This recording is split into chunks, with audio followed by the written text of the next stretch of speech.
ভারত যদি নিষেধাজ্ঞা দেয় আমাদেরও এত ঠেকা পড়ে নাই যে ভারত গিয়ে পীড়িত করার কাজে পীড়িত করার বহুত রাষ্ট্র আছে, বহুত দেশ আছে। আমাদের ভারতের প্রতি আহ্বান থাকবে যে আপনারা একটা বৃহৎ রাষ্ট্র, আপনারা সুপার পাওয়ার হতে চান, সুতরাং আপনাদের তো মন মানসিকতা সেরকম সুপার পাওয়ার হওয়া উচিত। আপনাদের তো এরকম সংকীর্ণ মানসিকতা হওয়া উচিত না যে বাংলাদেশের গার্মেন্টস খাতকে দাবিয়ে রাখতে হবে, বাংলাদেশ সামাজিক বিভিন্ন সূচকে এগিয়ে যাচ্ছে তো বাংলাদেশের অস্থিতিশীল পরিস্থিতি তৈরি করতে হবে, হিন্দুদেরকে ট্রাম্প কার্ড হিসেবে ব্যবহার করতে হবে। এই দেশের হিন্দুরা এই দেশের আলো বাতাস এই দেশের সুযোগ সুবিধা ভোগ করে, তারা এই দেশের নাগরিক। হিন্দু মুসলিম বৌদ্ধ খ্রিস্টান সবার সাথে এই দেশের মানুষের একটা হৃদ্যতার সম্পর্ক, একটা আন্তরিক সম্পর্ক। সেখানে ভারতের তো আলগা পীড়িতের কিছু নাই। কিছুদিন আগে যে নরেন্দ্র মোদী টুইটার থেকে যে পোস্ট করা হলো যে তিনি বাইডেনের সাথে কথা বলেছেন বাংলাদেশের মাইনরিটিদের বিষয় নিয়ে, বিশেষ করে হিন্দুদের বিষয় নিয়ে। তুমি কে ভাই বাংলাদেশের মাইনরিটিদের নিয়ে কথা বলার? বাংলাদেশের মাইনরিটি বলতে কোনো শব্দ নাই। বাংলাদেশের জনগণ যারা বাংলাদেশে থাকে তাদের বিষয় দেখবে এই দেশের সরকার, তাদের বিষয় দেখবে এই দেশের জনগণ। বরঞ্চ তোমরা এই মাইনরিটি বা অন্যান্য সেক্টরে যে কিছু এজেন্ট তৈরি করে বাংলাদেশকে যে অস্থিতিশীল সৃষ্টি করার একটা প্রয়াস দীর্ঘদিন ধরে চালিয়ে যাচ্ছ। একদিকে আমাদের পার্বত্য চট্টগ্রাম অঞ্চলকে বিভিন্ন ধরনের সশস্ত্র বিচ্ছিন্নতাবাদী গোষ্ঠীকে ট্রেনিং দিয়ে অস্ত্র দিয়ে আপনার ওই অঞ্চলকে অস্থিতিশীল করার একটা চেষ্টা চালিয়ে যাচ্ছে। আরেকদিকে আবার দেখেছেন শেখ হাসিনারকে ওই শান্তি চুক্তির নামে কিন্তু একটা নাটক মঞ্চস্থ করেছিল, সেটাও কিন্তু ভারতের মধ্যস্থতা।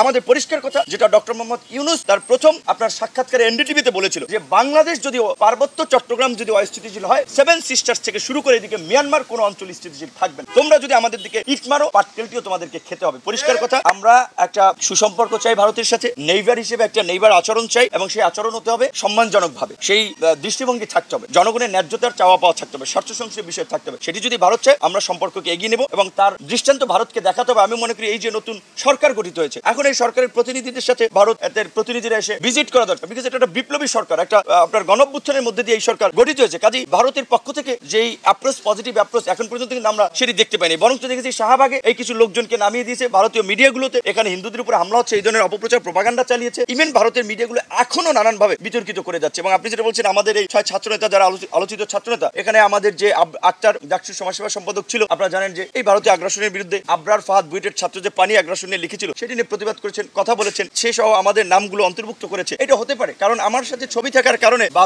চলচ্চিত্র অভিনেত্রী বাঁধন যদি ভিসা না পায় তাহলে আমাদেরকে নিষেধাজ্ঞা দেওয়াটা অস্বাভাবিক কিছু না। আর আমাদেরও পরিষ্কার কথা যে ভারত যদি নিষেধাজ্ঞা দেয় আমাদেরও এত ঠেকা পড়ে নাই যে ভারত গিয়ে পীড়িত করার কাজে পীড়িত করার বহুত রাষ্ট্র আছে, বহুত দেশ আছে। তবে রাষ্ট্র হিসেবে, রাজনৈতিক দল হিসেবে আমরা চাই যে সব দেশের সাথে আমাদের সুসম্পর্ক থাকুক, সব দেশের সাথে বাংলাদেশের সম্পর্ক এগিয়ে যাক।